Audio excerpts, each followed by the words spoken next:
Bonjour à tous et bienvenue sur le balado Les Voix de la transformation. Aujourd'hui, on continue notre discussion avec Marie-Ève Bellemare et on parle d'un aspect essentiel au succès d'une transformation. À partir des résultats de ces travaux de recherche, on approfondit les facteurs clés à considérer pour inspirer une culture organisationnelle qui oriente le changement. Sur ce, n'oubliez pas d'aller vous abonner à notre chaîne, que ce soit sur LinkedIn, YouTube, Spotify ou toute autre plateforme audio. On vous souhaite une très bonne écoute.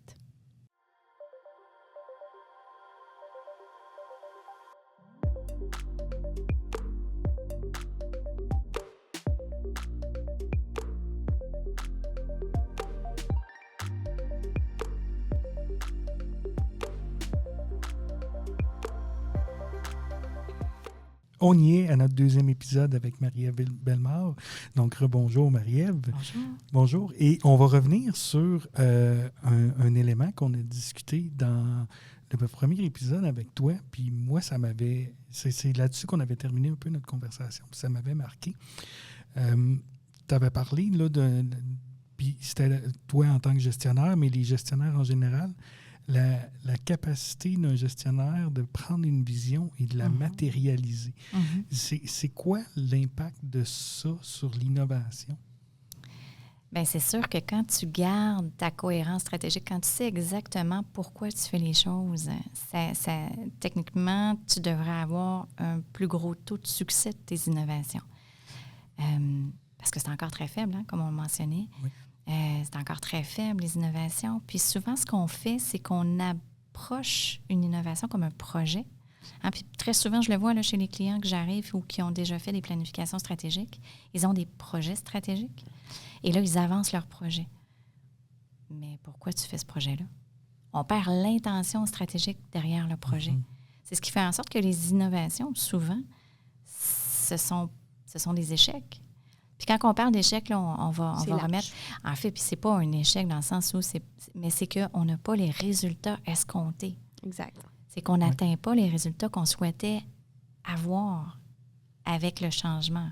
Que ce soit dans un contexte de transformation numérique, que ce soit dans un contexte d'introduction d'un nouveau produit, que ce soit dans un contexte d'introduction d'un nouveau service, ou nouvel processus, hein, un nouveau processus, des fois, dans... Fait qu'on va souvent dire, ben oui, mais les gens ne l'utilisent pas, les gens ne le prennent pas, mes clients n'en veulent pas, finalement, c'est le marché. Attends un peu. T'sais, est-ce que tu as oublié en ligne, est-ce que tu as oublié en cours de route pourquoi tu le faisais? Ou est-ce que tu t'es vraiment attaché au projet, puis que tu t'es pas re-questionné en cours de route à savoir si c'est-tu encore le bon projet en fonction du résultat que je souhaite atteindre? Oui. Mettons que je fais un exemple. Puis là, tu me corriges si je suis dans le champ. Dans notre planification stratégique, on se rend compte qu'on a de moins en moins d'adhésion de notre clientèle parce que ça l'a peut-être un peu décalé sur qu'est-ce qui est le besoin actuel de nos clients. Fait qu'on dit, on va revoir la méthode qu'on touche nos clients, puis est-ce qu'on rajoute, par exemple, une vente en ligne parce que maintenant, les gens sont plus en ligne que sur le terrain, etc.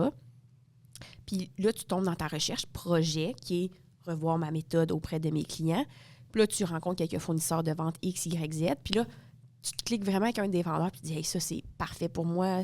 Ils font de la bonne accompagnement, etc. » Puis là, tu t'es détaché un peu de l'essentiel qui était l'intention d'être plus proche de tes clients puis répondre plus à leurs besoins. Exactement. Puis là, tu t'es comme plus fié, par exemple, à l'outil que le vendeur a réussi à te vendre ou le système.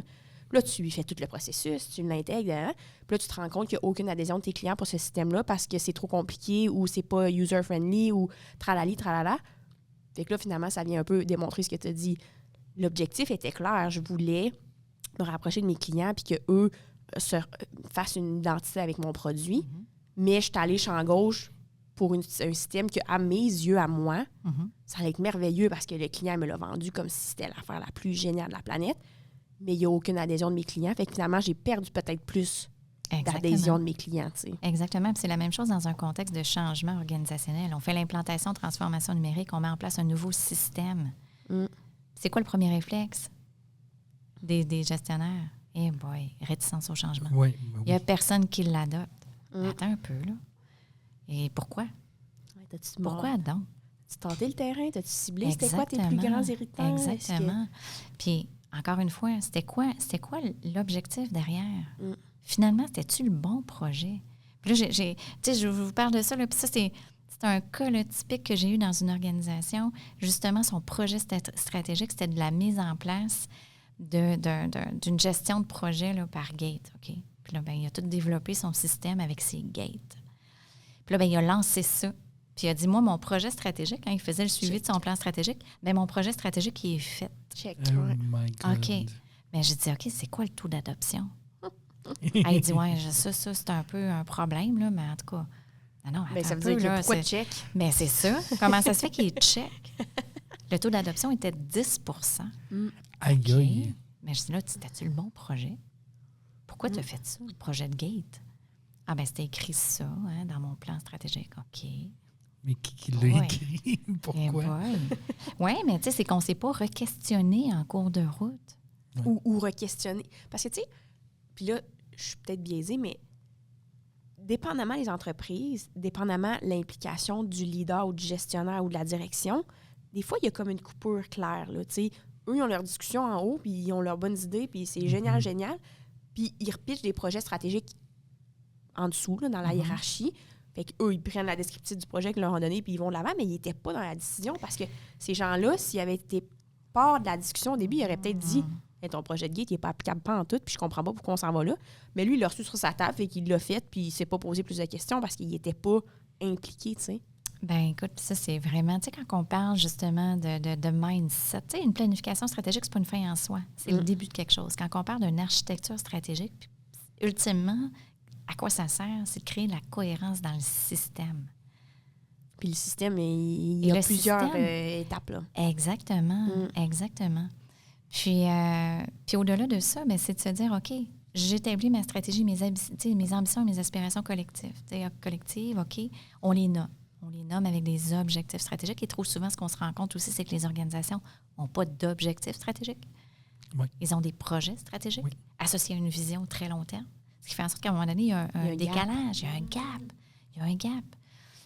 Mais l'autre question qu'on doit se poser après ça, c'est de se dire, OK, mais ma culture et ma dynamique d'équipe, est-ce qu'ils supportent mes ambitions collectives?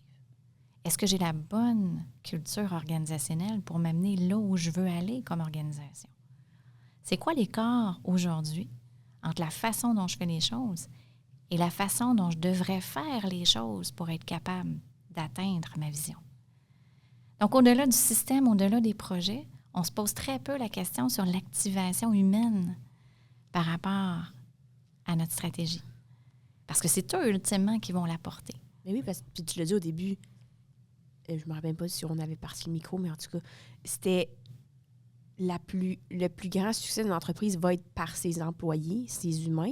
Absolument. Puis les plus grands, on va dire, échecs va être par la non-adoption de tes employés. Fait que, tu sais, concrètement, c'est eux le pion clé de toute entreprise, là. Bien, c'est parce que ce qu'on oublie, dans le fond, là, c'est qu'une organisation sans humain, ça n'existe pas. Ouais. Tu sais, on a beau dire, là, légalement, l'entreprise est une personne morale. Attends un peu. Demain matin, là, ton équipe n'est pas là pour travailler de façon engagée et mobilisée à l'atteinte de ta vision.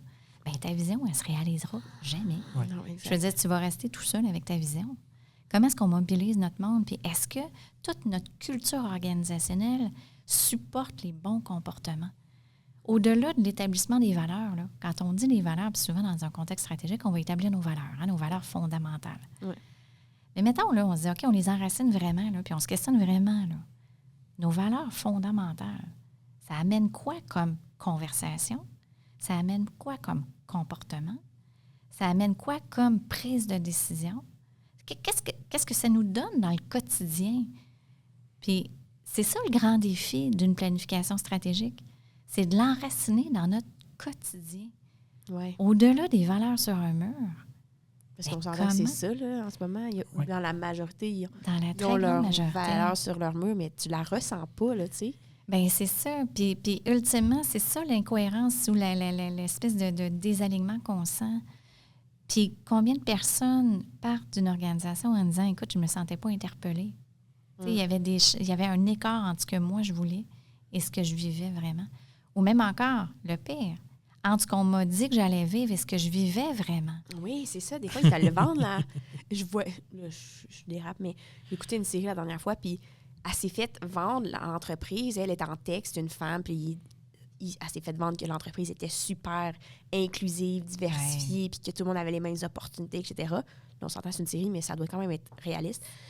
Elle rentre, puis première semaine qu'elle est là, premièrement, ils feront un shooting photo avec elle.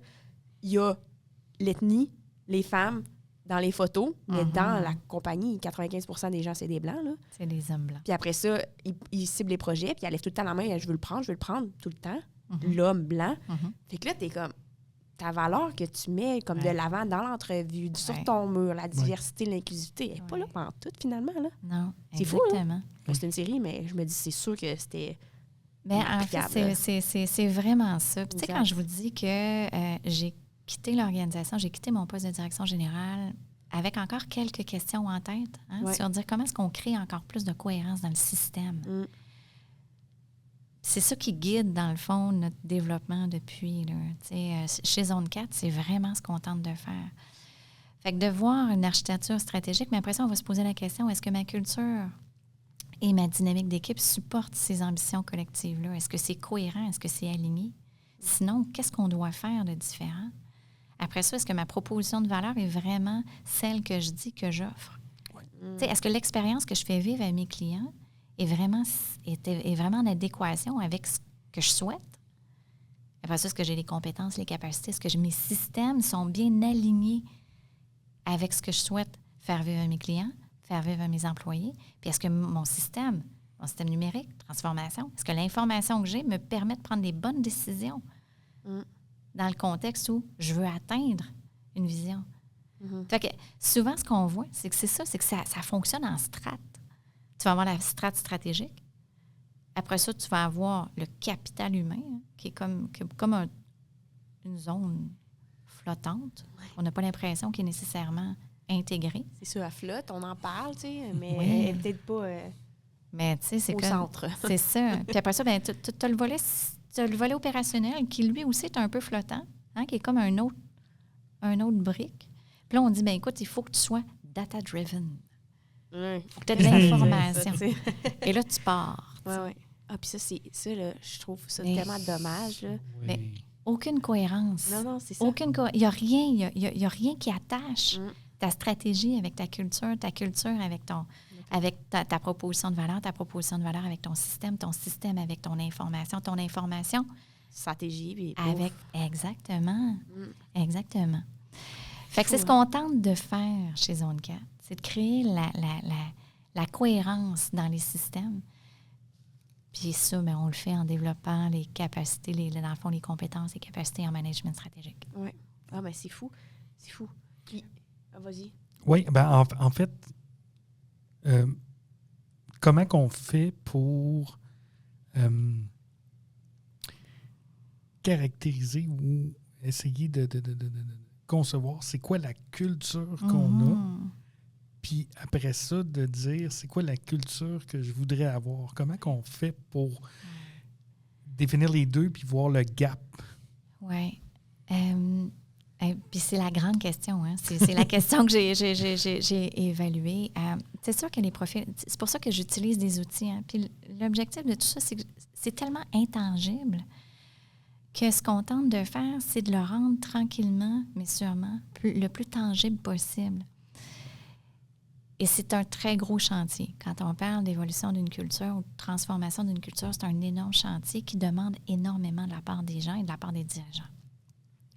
Mais si on le découpe dans le fond, et c'est là où les fondements stratégiques ou la planification stratégique sert, parce que la planification stratégique nous donne l'état futur, ce qu'on souhaite être comme organisation.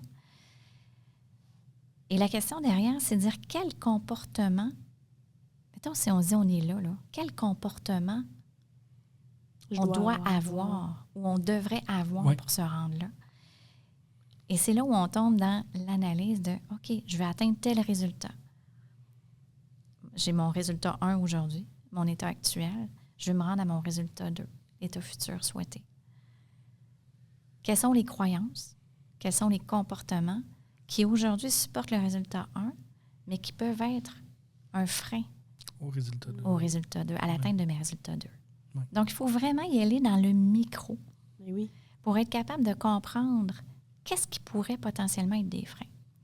Et quand on parle de croyances, les croyances sont bâties sur les expériences. Hein. On a vécu des choses, ce qui fait en sorte qu'on les intègre et ça développe nos croyances.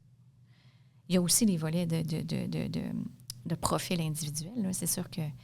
Et ce qui est difficile quand on arrive dans un contexte organisationnel, c'est qu'il y a des croyances qui sont issues de l'organisation, mais on arrive tous individuellement avec nos propres croyances. Mais oui, c'est sûr. Fait que là, il y a un aspect aussi de réflexion individuelle dans la gestion du changement. Et tout ça, si on veut faire changer une culture, la première personne qui doit se remettre en question, c'est le principal leader.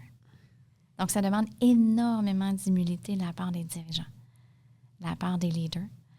Puis, c'est là où le travail de fond commence et c'est là aussi où quand on a été en poste de gestion, puis c'est peut-être pour ça qu'Isabelle et moi, ça fonctionne parce qu'on a eu à le vivre nous-mêmes. On l'a vécu, on a été dans cette chaise-là, on a fait des pivots, on a fait des transformations, on a eu nous-mêmes à nous questionner et à changer nos propres croyances pour être capable de voir arriver les changements qu'on souhaitait voir arriver dans notre organisation.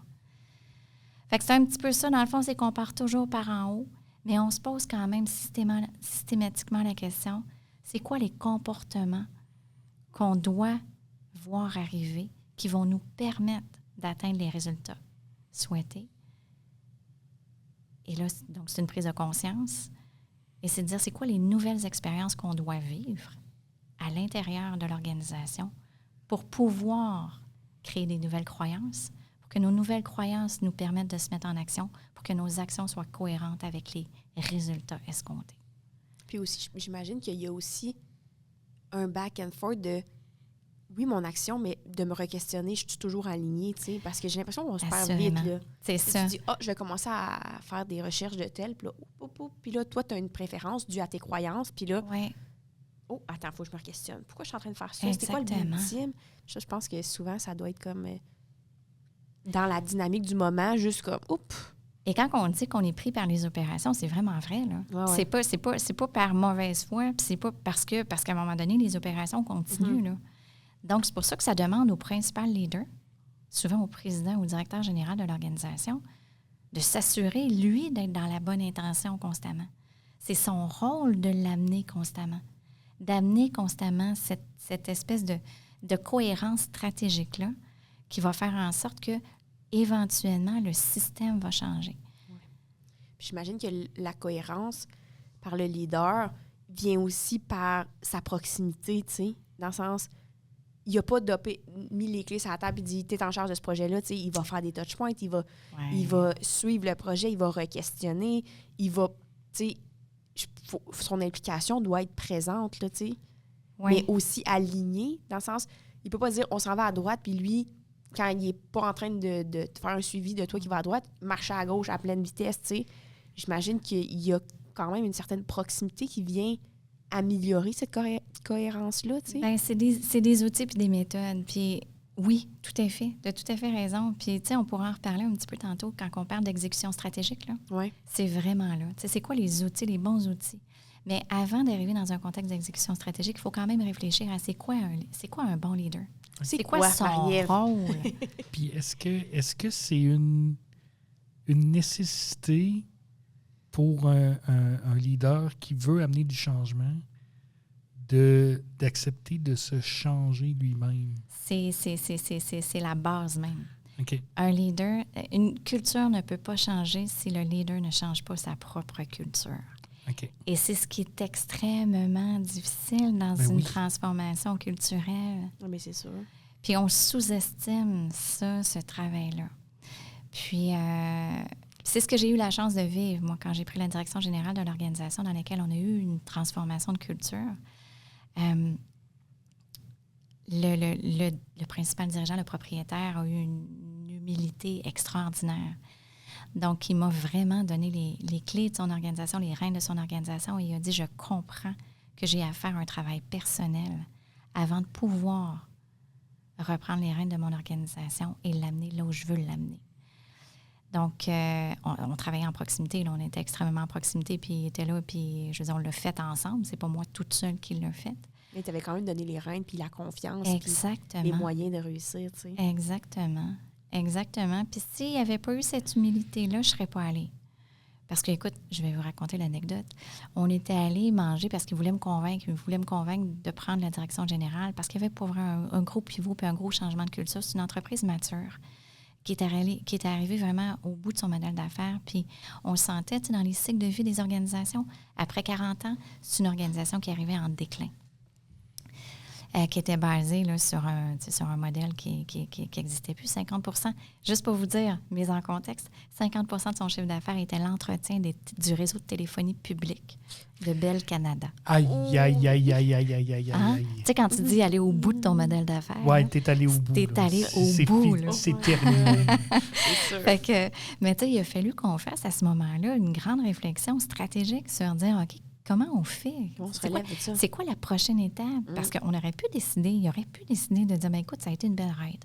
Oui, oui. On arrête ça. Puis c'est une décision tout à fait légitime. Mhm. Mais c'est pas là. C'est pas là qu'il a décidé d'aller. Il a dit, écoute, j'ai envie de faire le pivot. Fait que Là, il t'a invité à dîner. Là. il m'a invité à dîner. Puis, mais là, c'était tout un chantier. Là. Oui. Je savais qu'il était dans une entreprise extrêmement traditionnelle, Oui, oui. avec des équipes qui étaient montées Oui. pour être bon là-dedans. Oui. Fait que c'était tout un enjeu. Puis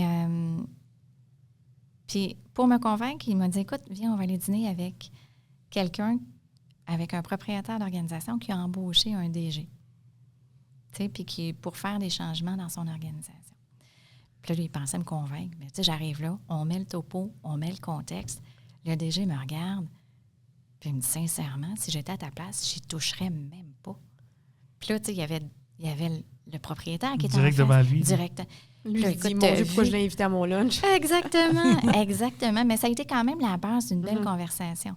C'est là où on a vraiment dit, bien, gars, si tu veux vraiment faire le changement, il y a vraiment des changements fondamentaux. Il y a des croyances que toi, tu portes, qui sont là depuis 40 ans, Oui. qu'il faut qu'on défasse. Mhm. Fait que c'est ça qu'on a commencé à faire ensemble. C'est là-dessus qu'on a commencé à travailler. Puis le premier outil qu'on a utilisé, c'est nos profils individuels pour essayer de comprendre un petit peu comment est-ce que nous, on interagit. À quel endroit, moi, je suis bonne, à quel endroit, lui, il est bon. Parce que le volet opérationnel devait continuer, là, on s'entend. On avait Ben quand oui. même 50 % de la business qui roulait quand même, là. Tu sais, qui était un autre service, puis qui roulait. Fait que c'est de se dire, OK, tu gardes quoi? À quel endroit on va être dans nos bonnes chaises compte tenu de la stratégie qu'on est en train d'établir? Puis la vision dans laquelle je veux. Exactement. Et la vision dans laquelle on s'insère. C'est fou. Fait que c'est là où les rôles et le leadership est extrêmement important. Voilà. Mais Fait qu'il y a comme un lien à faire, à la limite, entre le développement personnel du leader et le développement de l'organisation. En fait, c'est intimement relié. C'est pour ça que, pour moi, c'est un système qui est totalement intégré. C'est OK. pas des silos. Tu sais, la RH, c'est... Tu sais, ultimement, oui, on a besoin de gens avec des rôles et responsabilités, mais moi, j'ai toujours présenté, quand j'étais directrice générale, j'ai toujours présenté l'organigramme de façon circulaire. Puis pas parce qu'on est une entreprise libérée, puis pas parce que... Mais bien au contraire, parce qu'on avait, à l'intérieur du cercle, nos fondements stratégiques. C'est quoi nos ambitions puis nos aspirations collectives? Oui. Comment on veut faire les choses chez nous? Et alentour, on avait chacune des fonctions, chacun des départements. Pourquoi? Parce qu'ultimement, on a juste des rôles et responsabilités qui sont différents, mais on travaille tous pour la même chose. affaire, Oui. pour les mêmes objectifs. Et c'est ça qu'on oublie trop souvent. Oui. Fait que c'est là où c'est important de comprendre dans quoi on est, puis de créer cette clarté-là. Et cette clarté-là, créer la clarté dans le système, bien, ça appartient au leadership. Ça appartient au leadership. Puis si tu vas pas, malgré toutes les bonnes intentions que tu peux avoir à titre de leadership, avoir l'humilité, comme tu dis, de dire, ben moi aussi j'ai du travail à faire, ça incite aussi ton équipe à dire, ah, ben, il prend ça au sérieux. Puis Exactement. lui aussi, il est prêt à faire des actions, puis des efforts, puis des changements. Après ça, moi, comme employé, je suis comme, ah, ben, ça me tente plus, moi, de te suivre. Tu sais, Fait que là, qu'est-ce qu'on vient de créer? On vient de créer une expérience. Exact. Une expérience qui vient donner le lien, tu sais, la direction. Fait que ta nouvelle expérience que tu viens de créer, ce que tes employés le vivent, c'est une nouvelle expérience. Ah, OK. Ah, j'aimais ça. Fait que là, la croyance derrière, tranquillement, va évoluer. C'est ce qui va amener un changement de comportement. Oui. Mais tu sais, ça a l'air simple. Là. On dit ça comme ça, c'est très, très simple. Oui, mais ce que tu dis là, moi, je le vis au quotidien d'une certaine façon avec mes enfants, dans le sens que il n'y a pas meilleure manière de mobiliser, ou là, dans ce cas-là, c'est éduquer là, pour mon rôle de père, que d'être un exemple. Exactement. C'est la meilleure façon qu'on peut, après ça, amener à du changement. Tu peux pas... tu sais, l'espèce de réplique, là, fais ce que je te dis, fais pas ce que je fais. Ça, là, c'est mortel. Là, puis je pense que ça s'applique dans une organisation aussi. Fait que, tu sais, moi, ce que je répète souvent aux dirigeants que j'accompagne, c'est incarner le changement que vous voulez voir arriver. C'est quoi la culture que tu souhaites voir arriver? Bien, incarne-la. Incarne-la, ce qui va faire en sorte que tu vas créer des expériences différentes. Et tu vas amener tranquillement. Et nomme-les les écarts de comportement. Peut-être que toi aussi. Fait que c'est là où ça demande énormément d'humilité. T'en as peut-être toi aussi. Peut-être que toi, tu contribues aussi aux dysfonctions. Et à l'incohérence dans ta culture. C'est pas peut-être. Là, c'est sûr que tu contribues. Assurément. Parce que une personne qui est en position de leader dans une organisation, nécessairement, va teinter les gens de ses comportements. Exactement. Fait que comment tu contribues à cette culture-là? Mais est-ce que la culture que tu as est celle qui va te permettre d'aller là où tu veux aller? Fait que c'est là où notre deuxième zone, on a parlé de la zone d'architecture stratégique, du volet fondement stratégique, s'assurer d'avoir une stratégie qui est solide. Et l'autre, c'est ta zone d'activation, dans laquelle on parle vraiment de la culture organisationnelle et des équipes, de la dynamique d'équipe, avec les profils individuels, rôles et responsabilités. Fait que tout ça joue ensemble, là. C'est pas indépendant. Fait que chacun des accompagnements qu'on a, on va jusque-là. Première année, on est quand même assez soft, mais plus ça va et plus on rentre vraiment dans l'aspect culturel pour voir des changements qui vont être vraiment enracinés puis qui vont pouvoir servir ultimement là, la vision. J'ai l'impression que c'est comme une roue là, au bout du compte. Sûrement. Plus tu la fais rouler, plus elle est facile à pousser là, dans le sens. Puis j'imagine que plus ton équipe t'aide à la pousser, plus elle roule aussi, puis plus l'évolution peut être grandiose. Mais je me dis, oui, il y a le leader, il y a l'exemple qu'il porte, il y a l'humilité de faire ses propres changements puis de mettre les efforts. Oui. Mais je me dis aussi le lien qu'il y a avec ses employés. Parce que, tu sais, trop souvent, puis là, mettons qu'on prend une grosse entreprise, il n'y en a pas de contact de haut vers le bas, là, tu sais. Il y a comme des échelles, puis eux se parlent entre eux, mais tu sais, comme... En fait, c'est une cascade. Oui, c'est ça. C'est une cascade. Puis la cascade, elle doit être faite. Oui. C'est-à-dire que c'est pas juste ton leader avec ton volet exécutif, c'est ton principal leader, ton volet exécutif qui, lui, retombe à ton middle management, ton middle management qui, lui, retombe peut-être aux gestionnaires de proximité, tes gestionnaires de proximité. Mais il faut s'assurer, quand on parle d'une culture organisationnelle, il faut s'assurer que ce soit du haut vers le bas. Et là, je vais vous amener, on parle du haut vers le bas. Mais pour moi, là, c'est du bas vers le haut. Mais c'est pour ça. Parce que ton leader, là, ultimement, là, ça, on le sous-estime. C'est drôle parce que j'étais avec un gestionnaire ce matin, avec un propriétaire d'organisation qui doit faire un pivot dans sa culture. Puis, ultimement, si on veut être capable d'élever, on le dit, là, élever l'organisation, c'est pas tirer sur l'organisation. C'est de se mettre au service d'eux et faire un push vers le haut. Mais c'est ça. Fait que, on parle de cascade, mais moi, j'ai en tête que c'est correct que l'information se passe à travers les niveaux, etc. Mais à un moment donné, tu l'as dit, si je veux élever, il va falloir que la personne plus en charge de la stratégie puis tout soit plus à l'écoute de sa fondation, là, tu sais. Hey, c'est le fun que tu dises ça. Parce que ça, c'est un des éléments. Je mentionnais tantôt, durant Durant la pause, je mentionnais que l'approche qu'on a, c'est une approche qui est extrêmement rigoureuse. Ouais. Mais un des éléments qui demande beaucoup, justement, beaucoup de travail, c'est la phase en amont de notre approche, qui est tout ce qu'on appelle le bilan état des lieux. Okay. Où on fait vraiment un exercice extrêmement rigoureux et très lucide de l'état dans lequel on est, du bilan de l'organisation. Et quand on fait un bilan, on n'est pas dans un contexte de jugement, on est vraiment dans un contexte de constat. C'est un constat et on touche toutes les strates de l'organisation. Donc, on a vraiment développé en cours de route des outils différents qui vont venir nous donner différents niveaux, mais on parle à 100% des gens, des parties prenantes de l'organisation. Que ce soit la personne qui est sur la chaîne de montage, jusqu'aux actionnaires, jusqu'aux clients et partenaires. Donc, on va vraiment faire un constat, un bilan de l'environnement interne et externe. Et ça, cet outil-là, on l'aime beaucoup, on l'appelle la voix de l'équipe. C'est un questionnaire qui nous permet, c'est des questions fermées, mais aussi des questions ouvertes, qui permet vraiment de donner une voix à tout le monde dans l'organisation et de dire quelles seraient ses priorités. Parce que, comme je vous le mentionnais tantôt, le volet opérationnel doit venir supporter la stratégie. Et la stratégie doit venir influencer le volet opérationnel.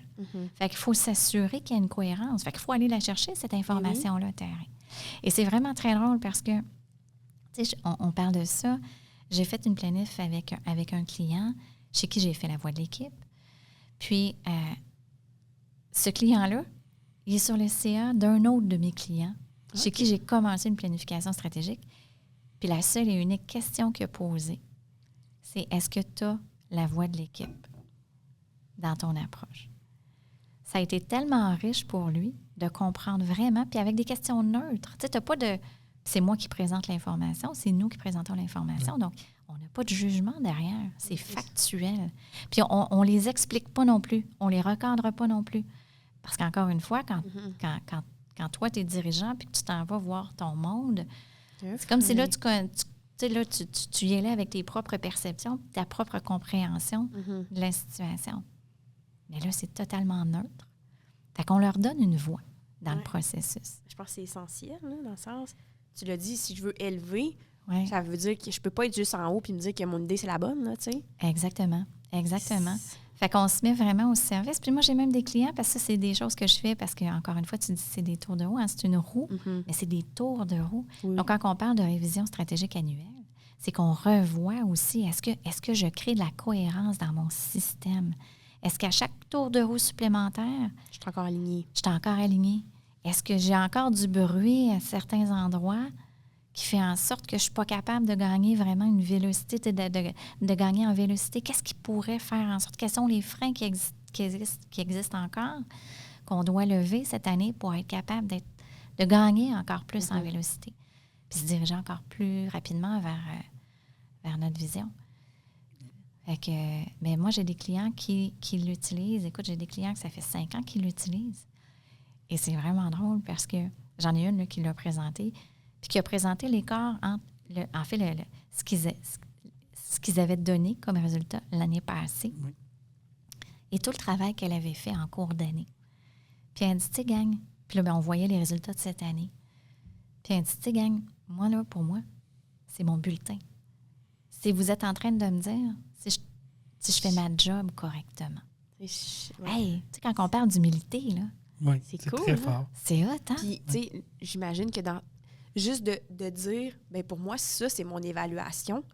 Puis c'est sur ça que je vais baser si mes efforts étaient valides ou pas valides. Bien, c'est de refaire un touchpoint puis de dire, hey, je me remets, puis j'ai peut-être pas... Sur cet aspect-là, j'ai visé juste, mais sur cet aspect-là, il m'en manque encore un peu parce que j'avais peut-être pas assez bien compris leur vrai vers leur vraie demande, puis de réajuster. C'est fou, là, tu sais. Exactement. Fait que si tu le refais à chaque année, puis que tu mesures, écoute, c'est quoi l'expérience que tu crées? C'est quoi l'expérience? C'est quoi les croyances que tu développes chez tes employés? Ma parole est importante. Ce que j'apporte sur la table, c'est entendu. Mais c'est entendu, c'est ça l'affaire. C'est plus tu fais des liens, puis tu fais des efforts, puis tu revalides avec eux si l'effort que tu as mis est aligné avec ce qu'ils espéraient de toi, ben tu t'assures que leur expérience est bonne. Mais tu sais, mettons qu'on va à l'opposé, c'est pas les voix de l'équipe, t'as dit? La voix de l'équipe. Ouais. Mais, OK, ben moi, chaque année, je vais faire un sondage de satisfaction. Puis, je vais me taper dans le dos pour me dire que les gens l'ont répondu. T'as manqué le point, là, tu sais.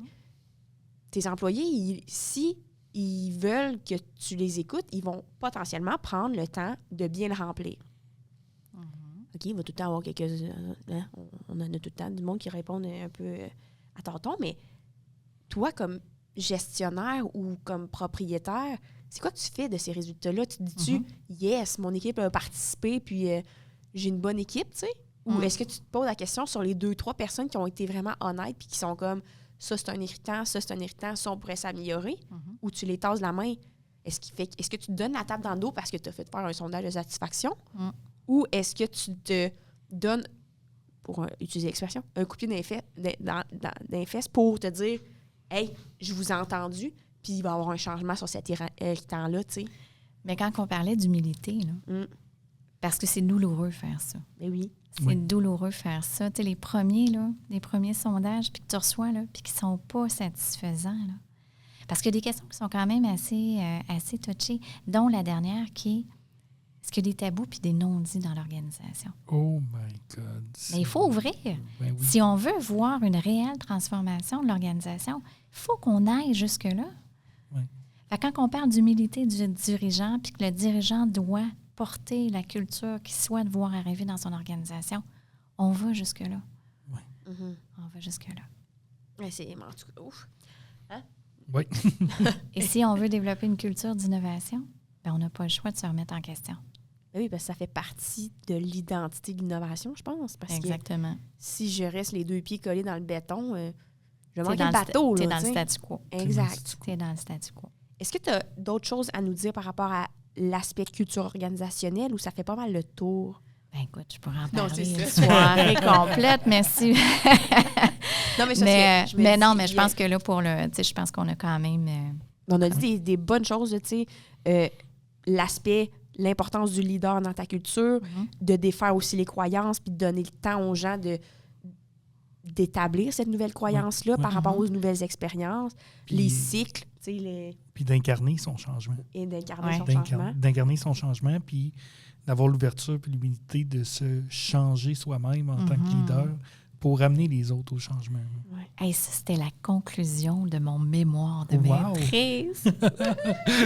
Merveilleux, merveilleux. Vraiment, oui. Hey, c'est fou, hein? C'est le fun de penser qu'on apprend, nous aussi, puis qu'on est capable de mettre en application des trucs. T'sais, parce que moi aussi, dans ma recherche, je me disais, c'est cool, maintenant je sais, mais de voir que je peux continuer de croître puis de m'améliorer avec ce que j'ai appris puis pousser mes limites. J'ai l'impression que c'est un peu similaire, tu sais, toi. Puis, tu sais, de tout le temps, de se questionner à savoir, j'ai-tu manqué un bout ou est-ce qu'il me manque un aspect ou est-ce que je peux faire mieux quelque chose? Est-ce que je peux apprendre de quelqu'un d'autre par rapport à l'expérience que j'ai vécue en entreprise? Fait que, en tout cas, je trouve que ce bloc-là était très, très enrichissant parce que autant au niveau de la transformation numérique, de l'innovation, des changements en général, je pense que la culture organisationnelle d'une entreprise, c'est la clé. Ça peut être un frein ou un accélérateur. C'est ça. C'est vraiment... C'est ça qui va créer le mouvement ou le non-mouvement. C'est ça. Tout à fait. Fait que je pense que c'était vraiment enrichissant. On a encore une dernière épisode avec toi qui va être publié dans 2 semaines. Donc, n'hésitez pas à rester à l'affût de cette prochaine sortie. On vous dit un énorme merci aujourd'hui aux auditeurs qui nous ont écoutés. Nous, on a appris beaucoup. On espère que vous aussi, vous avez appris. On vous invite à vous abonner, bien sûr, à nos plateformes et à partager en grand nombre si ça peut faire une différence à des gens que vous connaissez. Donc, on vous dit à bientôt.